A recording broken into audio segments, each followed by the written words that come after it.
Wala daw lalaking nagmamahal ng isa. Lahat daw may reserba. Bakit hindi mo yan sabihin sa tatay mo?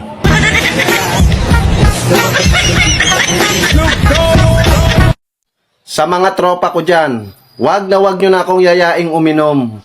Umiiwas na ako. Sa sermon ni Mrs.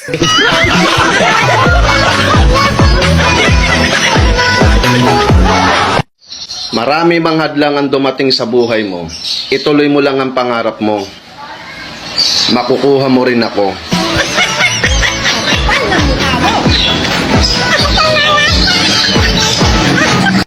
Sa panahon daw ngayon dapat maging wais ka, smart.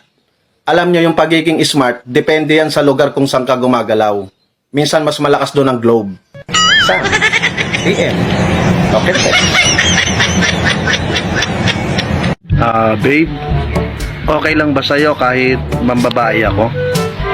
Okay lang, basta sa akin daw.